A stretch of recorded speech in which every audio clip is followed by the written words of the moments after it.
Good morning, everyone, or good afternoon, depending on where you are in the country. Welcome to the U.S. Enterprise Mobility and Security Partner Community Call for September 2016. My name is Nick Johnson, and it is my privilege to welcome you here today. Thanks for taking an hour of your time to join us. Before we jump into our content today, I'd like to walk you through just a couple of housekeeping items. You are in a listen-only mode in your browser, but if you want to submit any questions or feedback for us, down in the lower left-hand part of the browser, you'll see a messages section. You can type a message there, you send that in to us, and we will respond either through a private message or a one-to-one chat. At any point, again, if you have any questions for our presenter as well, feel free to submit them there. We'll do our best to address any of those that we can throughout today's presentation.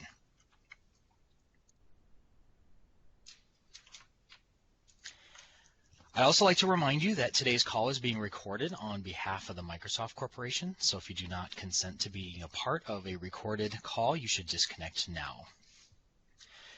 Now let me jump into our first set of information for today's call. Sorry about that. We had a little bit of a technical audio issue there, so I had to get that fixed up. All right, so what I'd like to do is jump in with a community update and some learning opportunities for you. And then I'm going to bring in our guest speaker who is going to talk about Azure Information Protection. And then as by way of just feedback, as we close up the end of today's audio, or the end of today's event, I'd like to make sure that we grab a survey from you as well. And I'm getting some comments that there's some issues with audio, so I just want to make sure that folks are hearing me okay. Yep, I got confirmation that we are now. Okay, good. All right, so first of all, let's jump into some of the updates and learning opportunities that are coming for you as a community. Now, if you're new to the EMS community, the first thing that I'd like to point out is that we have 3 ways that we like to stay connected with you. The first is our Yammer group, and this is dedicated to partners. Anyone from any partner organization can join. And this is a way for us to real-time dialogue, share information, post links, hear feedback from you. You can post comments, questions for other partners to hear, that type of thing. So if you're not a part of our Yammer group yet, sign up. You can see the short link there on the slide. If you want to join us there, or if you want to send some friends in to join us, coworkers, peers, whatever, please send them. That's a great place. If you have one thing you sign up to follow, it should be our Yammer group. The next thing that I want to point out is our blog. We do a series of blog posts every single month, primarily geared at trying to keep you up to date on the latest information around EMS, share learning paths with you, share any type of relevant information that might benefit you as a partner. So if you have information that you want to be a part of or follow that blog as well. Maybe add it to your RSS reader or whatever you like to do there. And then the last part you're familiar with because you're here. It's our monthly community call. And so every single month we're going to be here. We're going to be sharing the most up-to-date information. We usually have the benefit of bringing in a guest speaker who's an expert in a particular subject or topic, just as we do today. And so make sure that you sign up for those monthly community calls. As the calls get closer, we will post the agenda not only to that call site, but to our Yammer page as well, so that if you want to filter through and figure out which ones are best to be at for you or your teams, we'll make that a possibility for you. We also do record every single call, so if you're wondering, can I catch up? Absolutely. Again, I'll post the links in that Yammer group and share those out for you at a later time. Now you might be thinking, wow, these communities sound pretty cool. Is there more? And the answer is yes. So you're here at the Enterprise Mobility and Security Group, so you've found that. We also have 7 other groups now that you can join, or you might want to encourage some of your peers to join, and they're all highlighted here. So if you're familiar with what we called the Azure Partners Group last year in Microsoft's fiscal year 16, you might wonder, where did that go? Well, it has become the Azure Infrastructure and Management Group. There was so much to talk about just on that topic, we decided to dedicate a group specifically to that. We've also spun up our Application Development Group, which, if you're familiar with Azure, is sort of on the PaaS or the Platform as a Service side of the world.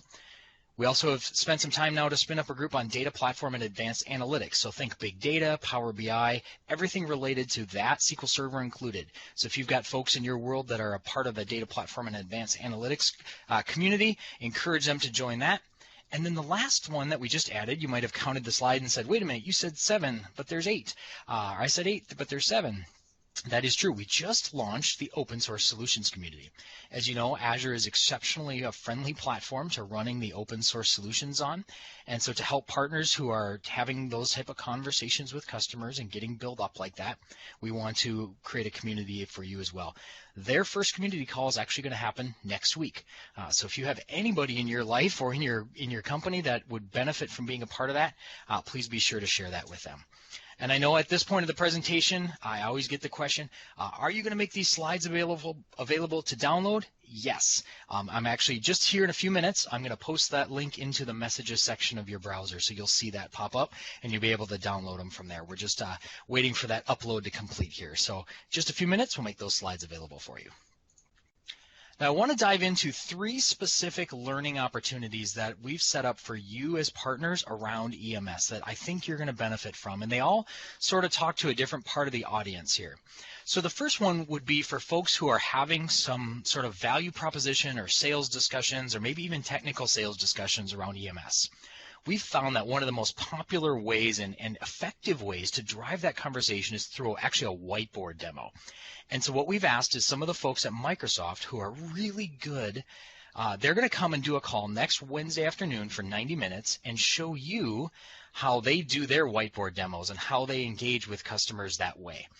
So free to register for everybody. There's the link at the bottom of the slide there. If that's something that would be interesting to you or anybody on your sales teams or anybody that's going out and doing planning discussions with partners around EMS, or I'm sorry, with customers around EMS, I encourage them to join that session. Again, that will be recorded.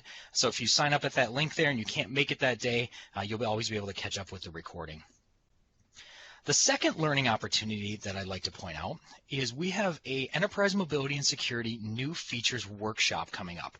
This is an in-person event, so I want to stress that this is fairly rare for us to be able to get some of the technical experts that we're going to do all in one place for 2 days.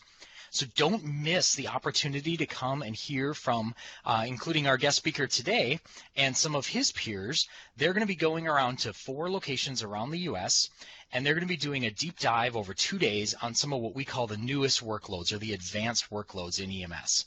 If you're new to EMS and you're like, ooh, I should go to that and just learn everything about it, that really isn't what this is for. This is for folks that have spent a little bit of time on EMS and really want to go deep on the next click down on the technical resources, the new technical features. You're going to get to hear from a lot of experts over 2 days. So don't miss the opportunity to do this. I can't promise you that we're going to schedule any more of these events. So if you're thinking, oh, I'll wait till they come to a city closer to me, we may or may not be able to do that just simply because getting that many people together in one location for 4 different events is a tactical and logistical challenge for us. And so we want to make sure that you're taking advantage of these and not waiting. You'll see there is a registration link on that slide.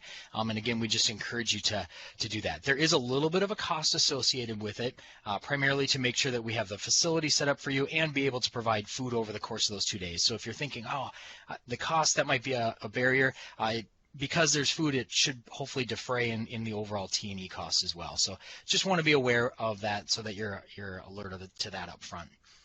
The last piece of learning that I want to put out there is sort of right in between the first 2 that I talked about. And if you're new to the Enterprise Mobility Suite, or you want to, maybe you've worked with part of it and you want to get your technical skills up to speed on a different part of it, the Microsoft Virtual Academy just last month launched a new course called Deploying Microsoft Enterprise Mobility Suite. And it's actually broken up into, I believe, 17 different modules that you can take at your own pace, that you can watch videos of, that you can download presentations and labs and everything. It covers all the different components of EMS. So if you're interested in doing some self-paced free learning, it's a really nice course. Most of the presenters come from our product team, so they're the deep experts in this stuff. So I'd encourage you to download this deck here when I post it in a minute, grab that course link, jump out to the Microsoft Virtual Academy, and spend some time learning and sharpening your skills on that. Now with that, I'm going to get out of the way because you didn't come to hear me, you came to hear our guest speaker. So Ilya Pizarski is one of our global black belts who spends most of his time focusing on the Enterprise Mobility and Security Suite solutions. And he's actually spent quite a bit of time lately on the Azure Information Protection. And so we've asked him to come do a bit of a look and a deep dive into that for us and share some information. So Ilya, the floor is yours, my friend. Thank you very much, Nick. Certainly appreciate it. Let me take a moment and share my desktop so that you guys can see my presentation. First of all, I want to say thank you for you guys taking time out of your valuable days to spend a little bit with us, so I can show you a little bit about what AIP can do and what EMS as a whole is as a platform moving towards. From a schedule perspective, I plan on going a few marketing slides. I'm going to run through them as quickly as possible, talk about the platform as a whole, and then continue into a demonstration of the product itself as well as the configuration console. You guys have the ability to put questions into the chat window. Please do so, and at appropriate times, Nick will certainly interrupt me and ask me those questions to make sure that you guys get the fullest value out of this presentation. Again, name is Ilya Pizharsky, Global Black Belt in the TSP community for Microsoft, working on the EMS products. One thing that you may have heard and seen as actions from Microsoft is we've created a new mission, and that mission is in order to empower every person, every organization to achieve more. And the way you're going to be able to do that as Microsoft, as our partner community, is to instill trust into those vendors and those customers of ours. And the way you can instill trust is by actually providing a secure platform in order for users or companies or clients to be able to continue to be productive, but in a much more secure way. And that's something that you can see in every facet of our technology as we're moving forward. And we're creating a platform, not to be a security vendor, but to be a productivity vendor and provide the most secure, productive products that are out there today. And as you guys have heard in all the different news articles that have been put forth, all the breaches that we've heard, I believe there's another one that's being announced today with another solution provider. And these are definitely turbulent times, and it's important in order to be able to continue to be productive and secure your environment, your IT environment, and that of your customers. And that's an opportunity for you as our partners in order to be able to create that sort of ecosystem for both yourselves inside of your environment as well as for your customers. Most of my customers, most of your customers, I'm sure, really have a lot of different functionality that they're trying to do. This isn't the world that we had before where everything was a brick and mortar world. Everything is now disjointed and yet still connected. And in order to be able to truly be able to be secure in this type of world, you need to find a different way of achieving your security posture. If you look at the historical way, the way that any security company or any organization that's trying to achieve security, the way they achieve their security posture is protect, detect, and respond. Now, in the past, a lot of effort has been put into protect.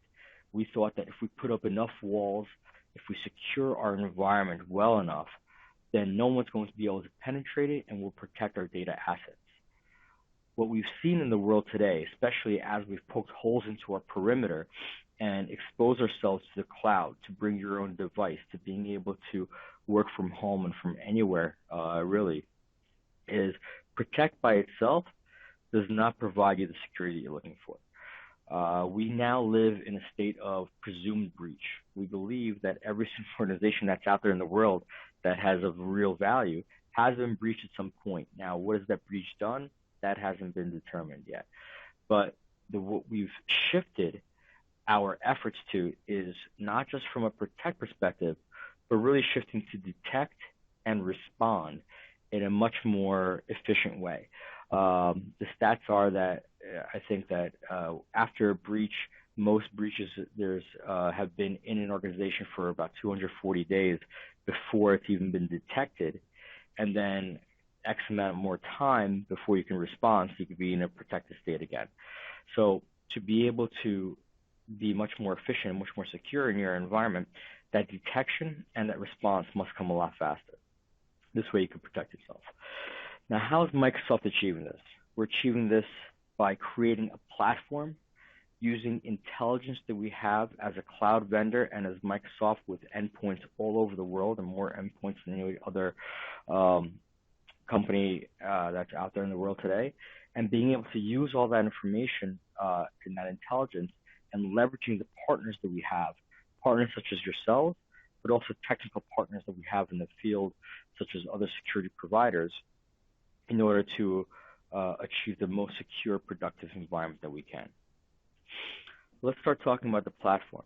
The platform is different now, right? We no longer have a perimeter. The perimeter is now really your identity. So the platform is a combination of your identity, the devices that identity is associated with, the applications that are being used by that identity, the data that's being used within those applications, and the infrastructure that's surrounding it. And the infrastructure is now moving from being an on-premise infrastructure in order to be a cloud or a hybrid environment infrastructure. And in order to do that and to secure that platform, we need to provide a variety of different solutions. And these solutions are broken up into a variety of different buckets. Some of them are Microsoft buckets, meaning more infrastructure, on-premise type of solutions, as well as cloud solutions. Windows, Microsoft Azure technologies that are put forth, and also making Office a much more secure platform, especially as it's being leveraged in Office 365 in the cloud by creating analytics within solutions. Some of you guys might have already seen things like ATA, cloud app security, in order to secure cloud services that you may be using, both sanctioned as well as unsanctioned, Intune to manage your devices.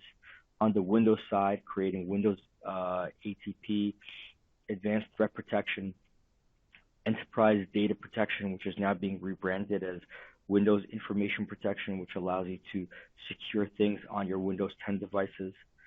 Azure Active Directory and Azure RMS, Azure Key Vault have a lot of advanced features that can really start expanding your foothold of being able to protect your identity wherever it is by looking at both analytics, known threat attacks, things along those lines, in order to ensure that your identity, even though it's in the cloud, is being protected and can be leveraged to wherever you are in the world. And Office 365 has a lot of protections built in as well. Things like customer lockbox, advanced threat protection, DLP built into Office 365 where you can create policies. And one thing that I'm going to show you today is a little bit how all these things are combined and can be used together in order to ensure that as a platform, we're securing the way that you do business, the way that your customers do business, and really achieve the highest value and the highest balance between productivity and yet securing your environment. As I mentioned before, from an intelligent perspective, we have a very unique footprint by being able to really see and get signals from more places in the world than everywhere else. Anytime a user gets attacked, whether it's on-premise or within the Azure cloud, we're getting these signals. We're seeing within the cloud, from a numbers perspective, we're seeing over 300 billion authentications each month. That number has actually risen since these slides have been created. Over 1 billion Windows devices have been updated to Windows 10. 200 billion emails have been analyzed for spam and malware. So we're getting all these signals, and we're able to leverage these signals in order to make our products better, as well as help other resources, other entities, both government entities as well as corporate entities, in order to react to issues and breaches that they've seen a lot faster. I don't know if you guys have been to Redmond. If you go there and you have the opportunity, this is an image of our CDOC Center, our Cyber Incident Response Center. It's great to go look at. It's really inspiring. I really suggest that if you have time and if you are in Redmond, take a tour of that center. And it'll be something that you yourselves will feel a lot more comfortable when you're dealing with Microsoft technologies, and it's something you can certainly relate to your customers, letting them know what Microsoft is doing for you as our customer, as well as the community as a whole. Taking all these different things, what this really means is we need to change the way that we are looking at security, right?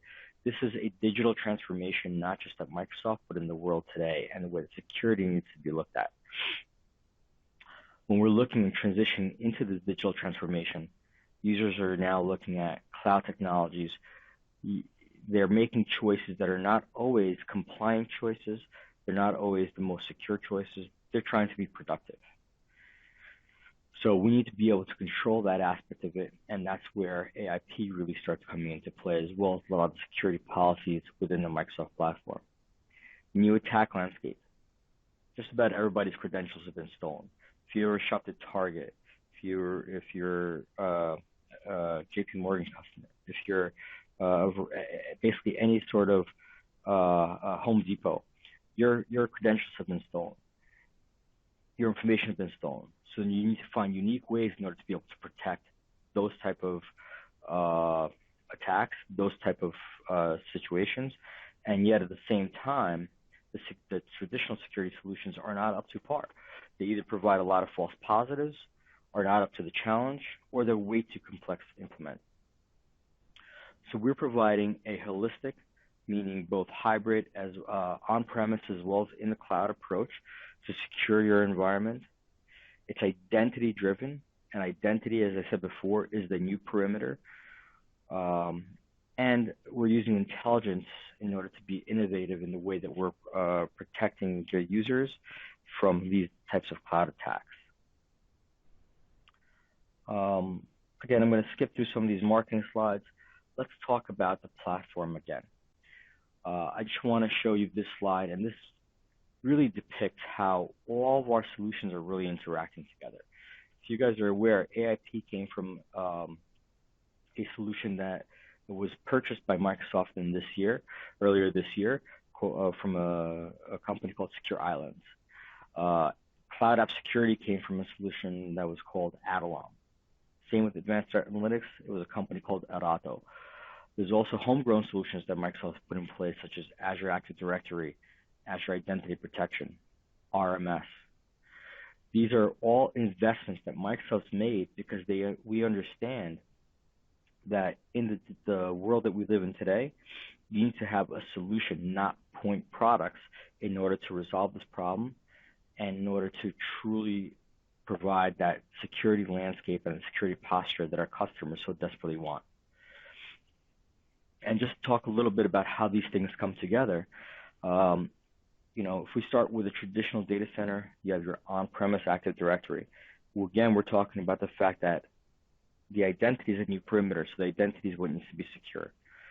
So Advanced Threat Analytics gives you the ability to monitor every single interaction with your Active Directory environment in order to look for behavior analytics, for behavior anomalies, as well as being able to identify known threats that we've seen from the intelligence that I talked about before that we've gathered from all our endpoints all over the world.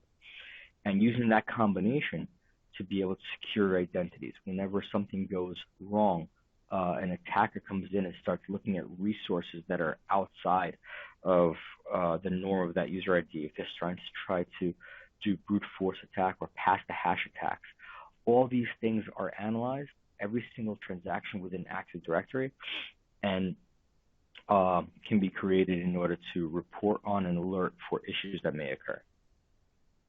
Now, Active Directory today no longer is sufficient as we start moving into the cloud. Azure Active Directory was created, and this gives you the ability to connect with the entire world. And with the advanced features of Active Directory, you have the ability to do this in a very secure fashion, as well as a productive fashion, being able to provide multi-factor authentication, self-service password reset with multi-factor authentication. The solution called Azure Identity Protection, which again extends the ability of Advanced Threat Analytics into the cloud by being able to, again, look at known threats to that identity, known attacks that can occur, as well as being able to see if any users have been compromised with things like impossible access. So if a user logs in from New York and then at the same time logs in from China, that's an impossible activity that can occur. Cloud App Security is able to identify known, basically from an on-premise perspective, what cloud services are your users actually looking at. It does a shadow IT discovery by being able to ingest the logs from your proxies, from your firewalls, normalize that, and present a list, not just a list, but a portal to describe what cloud services are being used and allow you as an organization to decide which one of those cloud services are risky for your organization, whether they're up to compliance standards, so on and so forth, or not. We have over 30,000 applications that we're able to analyze in that way. You also have the ability to have sanctioned applications in which you can impose controls over. Being able to analyze whether it's on-prem or off-prem via APIs today, via proxy in the near future, in order to determine, is the data that's being put up there compliant to what you're willing to share from your corporate stance? Is there PCI data up there? Is there PII data there? Is there data that you've classified as confidential, but now it's being shared as a public link? So it allows you to provide control, a DLP, so to speak, for your cloud, for your sanctioned cloud applications. And not just Microsoft applications, but other application providers as well. Intune allows you to manage your devices, not just from an MDM perspective that's traditionally used to manage your devices, but also from a man perspective, being able to monitor and create a DLP for your applications themselves. Today's modern applications are multi-identity applications. Multi-identity applications meaning you could have that same app on your phone or in your Windows device, and it can be accessed as a user with your corporate identity as well as your personal identity. In order to really lock down the ability to for an organization to have data loss prevention, you need to be able to separate those identities, and we're able to use that using MAP. The last but not least piece, and I saved it for last because this is what we're going to drill down into right after this slide, is Azure Information Protection. If you guys are familiar, we had a product called RMS, Rights Management, which is actually a very solid solution from being able to protect data from being leaked to those, but yet collaborate with those that you want to. RMS provides the ability to encrypt a document with rights management, which means that you can share this document. When you're collaborating with somebody, they can open that document, but you've never lost that actual protection piece. It's still encrypted. You just provide the rights to that individual on what they're able to do with that document. Now, rights management in the past did have some issues as far as the implementation of it, because rights management itself is difficult for an end user to understand. For them to understand the templates that they need to be using, for them to understand and remember to go through all the clicks that are required in order to apply an RMS template. So the whole that came in place is classification of data, being able to understand data when it gets created, on what kind of data it is, and allowing either automatic security policies of the organization or the end user to decide how that data should be classified. And then depending on that classification, automatically apply the appropriate RMS protection. So that's an integral shift in how your protection and your visibility in your corporate data for your organization is really going to be provided for your security teams, for your IT teams, being able to classify and tag persistently every single piece of unstructured data that you have within your environment, apply the appropriate protection, and then provide the visibility on where it's being accessed, who's accessing it, and where is this data actually reside. And that's where AIP comes in. So I'll take a pause here for a second. Nick, if there's any pertinent questions that have come up right now, please let me know. Otherwise, I will start with our demo portion for today. Sure.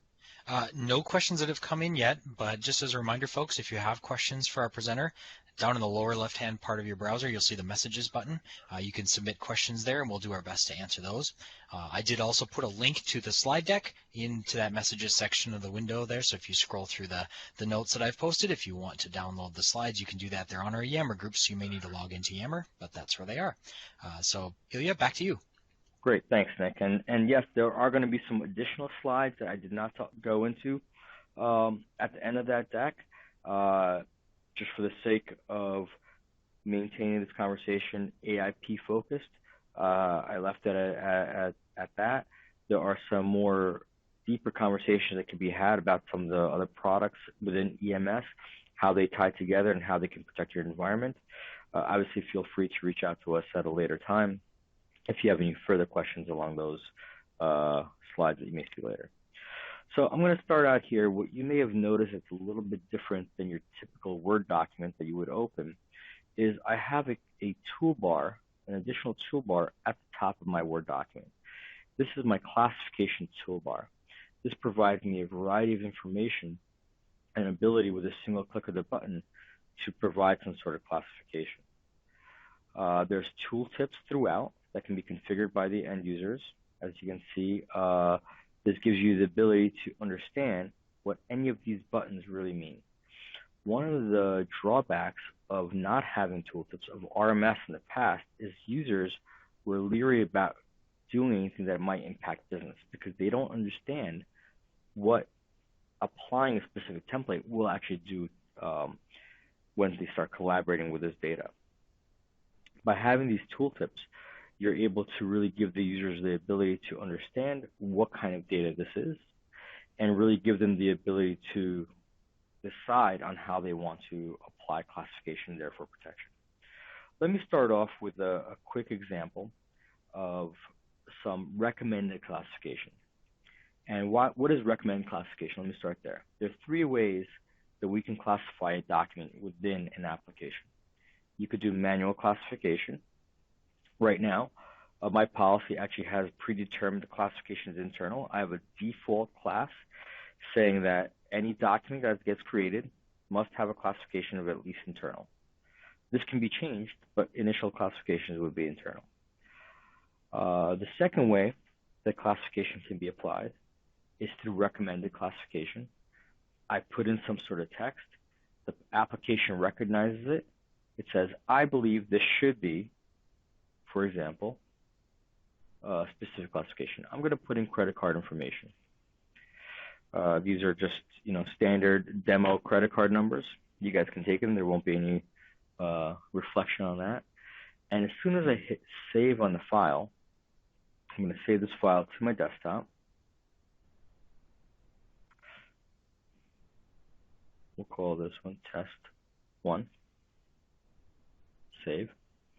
What you're going to see is I got a yellow bar alerting the user that this file, according to the policy that I have, which is more than one credit card number in my document, should be classified as restricted for all employees within my organization. So I'm going to take the recommendation of this policy in the meantime, and I'm going to click Change Now. What you're going to see right away is a few things happen. First of all, you'll see some watermarks, some visual annotations. I have a watermark across the document, it's very visible. This can be configured as well as far as whether you want a watermark and how it's going to look in your document, as well as a header. It could be a header or a footer. In this particular case, this is a dynamic header that I've put in this document. First of all, it applies the classification, shows what is the class that was used. In addition to the class, it's also giving me the user ID. You can see I'm logged in right now as a user called Ann Wallace. Ann Wallace user ID was automatically applied to the header of this document. This provides the ability and concept of ownership. The user will now take thought on how they're applying classification because they know that besides the fact that it's going to be tracked on the back end from a corporate perspective, but other users are going to know who annotated this document and how this happened. Again, this is completely configurable by the organization itself. Yeah, let me jump in there with a question for you. Great one that applies to everybody. You saved this document to your desktop, but what if you had chosen to go to OneDrive or Dropbox or anything like that? Would the same policy still be applicable? Absolutely. Not only will it be applicable regardless of where I saved it, but after I saved it, if I decide to email it or copy it somewhere else, the classification and the protection, which is the next thing I'm going to show you, is persistent within the document. Hopefully that answered the question. It did, thank you. One other thing that I want to show is that single step of me accepting that recommendation also automatically applies an RMS template. This document is now protected by the RMS template that was configured within the console, which I'll show you at the end of this presentation as well. So several things have happened. I've annotated it. I've provided visual marking, both from a watermark as well as a header within the document. I've applied actual RMS protection to this document, and I've also tagged it persistently within the custom properties, allowing downstream processes to understand that this document is now classified as restricted for all employees. So this allows DLP policies, whether it's a third-party DLP vendor or Office 365 DLP. Cloud App Security can recognize these classifications and apply policy depending on these classifications, so that if a restricted document is uploaded to a cloud service, whether it's an Office 365 cloud service or it's on something like Box or Dropbox or Salesforce or Workday, and they're shared with public links that are not restricted, Cloud App Security can take control around that and remove those links, as well as other controls that are going to be put in place as our proxy gets released into GA as well. So that's one example of being able to classify a document. I'm going to show you one other example or two other examples right now. Let me open up a new document. I'll save this one as test 2 on the desktop.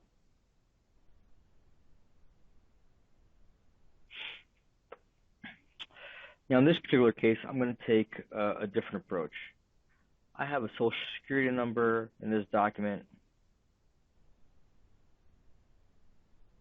Again, it's not mine or anybody else's for that matter. Just going to do it twice. Right now, just for demo purposes, I'm using the same social security number, the same credit card number. In production in real life, you have the ability to change that and force it to be unique social security numbers or credit card numbers.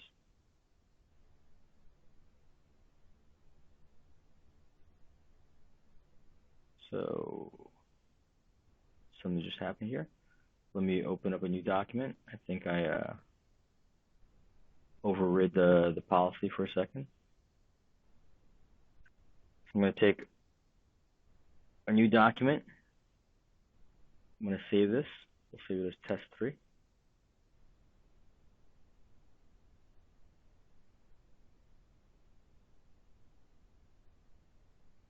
One second.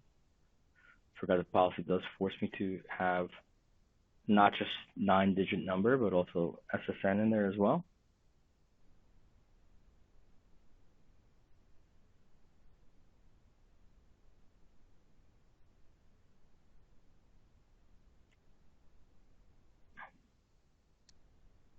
So just to show Ilya that the policy is working, you had a typo there. It's SNN. You might want to change it to SSN. Okay. The policy can read better than we can, right? Yeah, absolutely. The user error notwithstanding, and of course on the dry run I typed it incorrectly. So let me create a new document.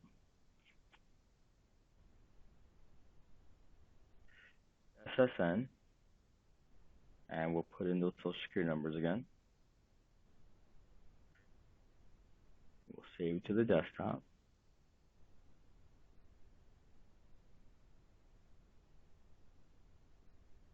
And now when the user error is no longer there, what you see is automatic protection was applied in this particular case. My policy says social security numbers are very important. It's personal information for a user.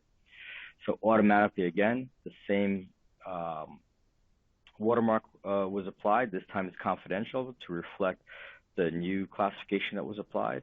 Again, the header was applied as well, and RMS template was also applied automatically. So that gives you the ability to see the difference between a recommended classification as well as what is fully automated classification. Now, in this particular version, we still have the ability to change that class. So if I believe this is, for example, my Social Security numbers, I need to send this document to my wife because I have a new doctor's appointment or something along those lines, I have the ability to change this classification. I can change it to another restricted classification, or in this particular case, I'm going to change it to personal. But we're still going to have controls around this.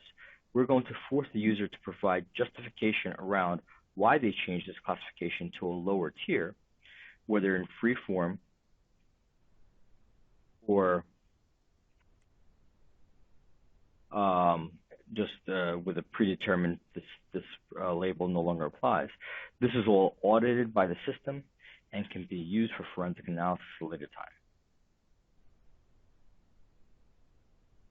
Again, I've changed the classification because it went to personal. This document is no longer protected. We removed that RMS protection, but all these activities were audited. So Ilya, a couple questions that this demo raised, right? It looked like it was fairly easy to bypass it and put in a 9-digit number without the SSN designation. In the policy, can you tell it any 9-digit number that's in that format without the SSN designation to apply a template? You certainly could. One of the things that we try to do is to limit false positives, right? It could be phone numbers, and there's no SSN or Social Security number or some other phrases that are part of that document. Is it really a Social Security number or a phone number? So you want to be able to delineate how those things are created, or an account number, or some other 9-digit number. The reason that in this particular pass, it's SSN or Social Security number and a actual 9-digit number, if you think about how documents are created in most enterprises, if you're going to try to either steal a document or do something along those lines, I'm not going to sit there and type in 100 SSN numbers. It's going to be a report that's generated out of the system. And most of these reports that are generated out of the system, that sort of collateral doesn't just have numbers associated with them. It's numbers along with some other sort of phrases that are predetermined by the system, by the application itself. So our system does allow you to create your own sort of analysis on how you want to apply that policy. And that's a good segue to show you the console itself. You have the ability, when you're creating these type of conditional accesses, in order to define, is it just a 9-digit number in your environment? Maybe that's what you're looking for. Maybe you're looking for a 9-digit number along with other sort of text, or you're looking for specific phrases to begin with. So it really gives you the flexibility to decide on how you want to create that security posture within your environment. Does that answer the question? Yeah, absolutely. Another question that you might show us here in the console here. So can you scope the templates to different departments and assign it to different user groups and things like that? And is that changed at all from the traditional Azure RMS stuff that was in place last year? So great question. And the answer is, in my particular version that we have today, no. But by the time we go to GA, scope will be in the product itself. So you'll be able to scope in two separate ways. You'll be able to scope the templates the way you're accustomed to in Azure RMS. You'll also be able to scope the classifications to departments, to specific users, to specific projects, so on and so forth. Great, thank you. You got it. Okay, so what you have here is the front page for the administrator console. I'll talk a little bit about the options here, and we'll drill down into some of the options within the classifications themselves, just to give you guys a good understanding of some of the capabilities that we have today. And obviously more capabilities will continue to come as we move forward. So First off, what you have is the ability to create your own classifications and classification hierarchy as well. Here I have 5 classifications: personal, public, internal, restricted, and highly confidential, as well as subcategories within those classifications. I'll drill into those categories in a second. You have the ability on this front page also to say, do all documents in email need to have a classification applied before you save the document, which will require all new email or documents to be classified. You could have a default classification so that you're not impacting the end user when they're trying to save. It's automatically internal, general, whatever the case is. And you could also force the user, as you saw in my demo, to justify if they do change that label to a lower classification. If you increase that classification, we're not requiring any sort of justification, but for a decrease, we do. So let's take an example of one of these classifications. We'll take restricted executive staff, right? So this is a restricted document, and this is restricted completely just to the executive staff of the organization. So it gives you the ability to, first of all, define that tooltip that I showed you before, really give the end user the ability to understand what they're doing when they're clicking this button and applying this label. You can have draft classes that are not actually enabled. Now, as I said, the classification itself is important. It can be used for a variety of different reasons, such as downstream systems, DLP, document retention periods, so on and so forth. But we also want to apply protection to a lot of these classifications. We give you the ability to very easily, and this is something that's determined by looking into my RMS. Everything is connected already. So automatically I'll see what my RMS templates are. And depending on the RMS template, I could use my Azure RMS to apply a classification. One thing that's going to be released as part of GA as well is a concept called hold your own key. What hold your own key gives you the ability to do for especially our regulated customers who, while they trust Microsoft, they don't necessarily trust Microsoft 100% for either other geographic locations for our global customers where they have certain restrictions or compliance regulations they may need to achieve there.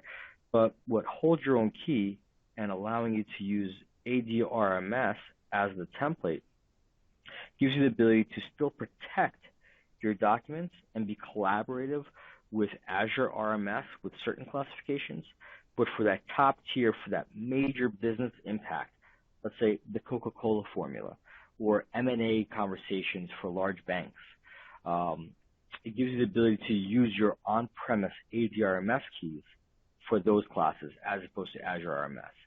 So we have some regulated customers who, even with Key Vault in Azure and all the HSM capabilities within Azure RMS as well, that's still not enough for them. They want to make sure that they're holding their keys so that no matter what, everything's on them, and we give them that ability to do that. You have the ability to create your headers and footers and apply different classifications, different visual representations of the classifications. What you see here is I've actually used dynamic properties in order to apply the header. So it's going to automatically see what the label was as well as the username of whoever applied that classification. And then you have the ability to create conditions.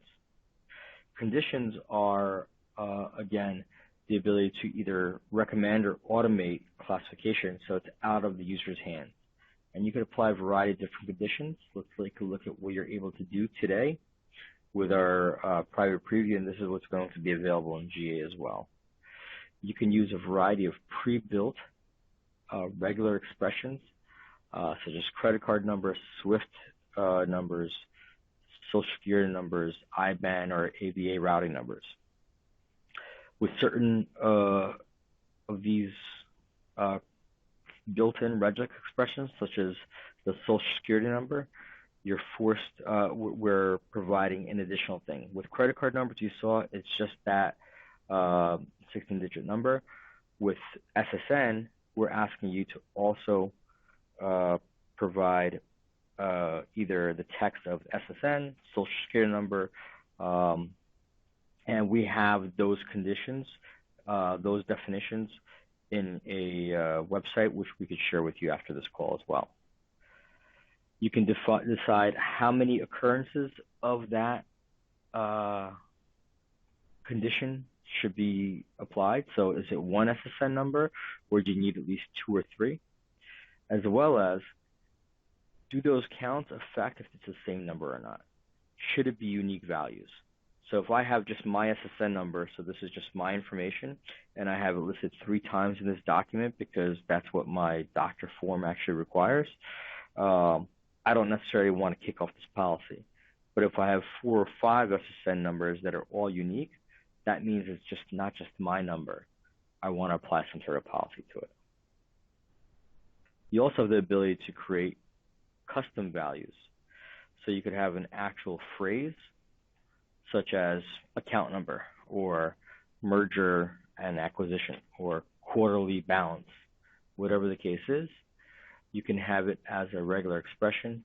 And again, you can define, does it need to be case sensitive? How many occurrences should it have? And should it be unique values? So this is, again, our first release of AIP within Microsoft. And you see there's already a lot of flexibility and capabilities in order to ensure you're creating productivity, but secure productivity for your end users. And again, what is key to this solution is the fact that we're already, within our first release of GA of this product, incorporating it within other solutions. Our classification tags are now becoming a standard across classification when they're applying to Microsoft products. Our other Microsoft security solutions, such as Microsoft Office 365 DLP, such as Cloud App Security, can already recognize these classifications and apply policy to them. And this is also true for other third-party solutions that we've worked with in the past, even before Microsoft acquired the technology itself. So we have about 6 minutes left to the top of the hour, and I want to see if there's any more questions, anything else that I can show you regarding the technology, regarding how AIP is positioned and also configured. Yes, there was a couple questions that have come in. One is, does this only work against documents that are manually created, or will it work against documents that are auto-created? Like if you go into a reporting tool and you have it, automatically create an Excel file, can it detect like, ooh, there's credit card numbers in that Excel file, or does it not do anything until it's opened and then saved again manually? So it's a multifaceted answer. Today, it needs to be manually opened in order to apply a classification. Once it's opened, it'll automatically see that there's credit card numbers in there and make that recommendation. There is an RMS SDK, which you guys are probably aware of. There's also going to be an AIP SDK that's being released shortly. That SDK can be leveraged in order to automatically apply this type of classification, as you mentioned, as you just described. All right, great. The next question will be, who can actually go in and maintain these policies? Do they need to be an Azure level administrator, or is there a certain role or privilege they have in Azure to be able to get into the management console side of things?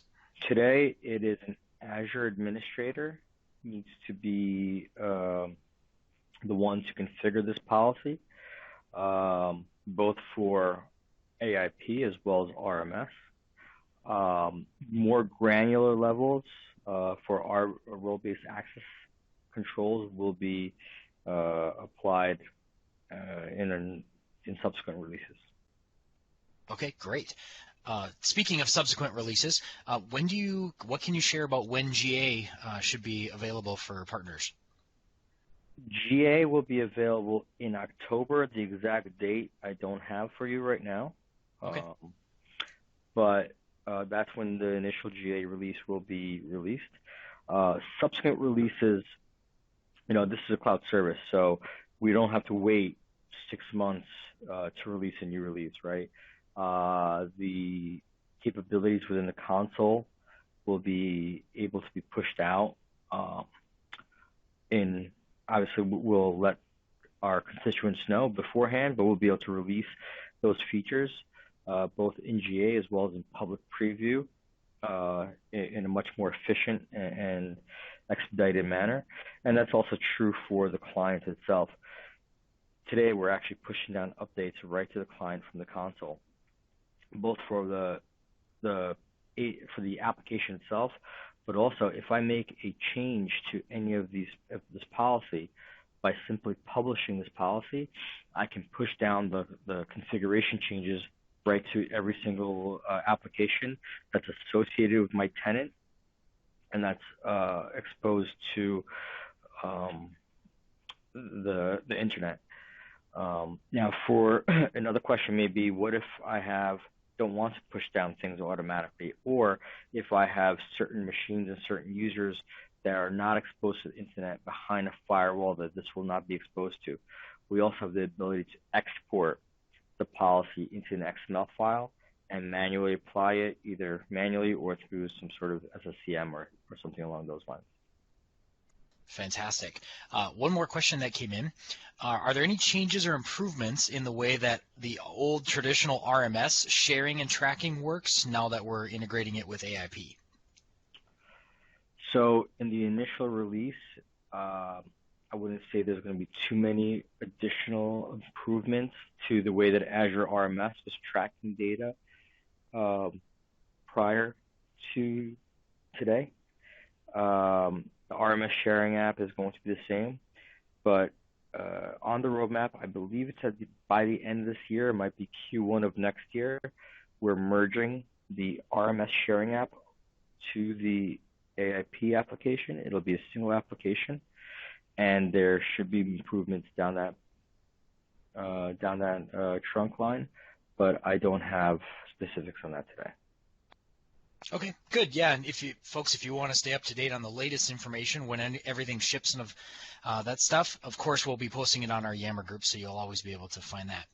We are at the end of our time here, and I do want to thank Ilya for your presentation today. This was fantastic. Partners, hopefully you learned something about the new Azure Information Protection Suite, and hopefully your brains are already turning about how you can go and use this with your customers. Before we close out, just a reminder that we will have a call again next month, and some of you have asked, well, what's the topic? We're working on one of two topics, and I'm pretty close to lining up a speaker. It will either be Cloud App Security or the new Azure Active Directory Premium P2 features. So we're going to look at both of those, as they're both going to be a part of the new E5 suite. So stay tuned on that, but either way, I think you're going to benefit from hearing that. So as we close out, just a reminder that when I do end the call here, there's going to be a little survey that pops up in the left side of your browser. If you wouldn't mind to take about 30 seconds and just fill that out. Mostly, I want to hear from you. What are the topics you want to hear from us? And how can we make this community more valuable for you? So be sure to fill that out for us. And with that, I'm going to go ahead and close out today's call. Thanks for attending.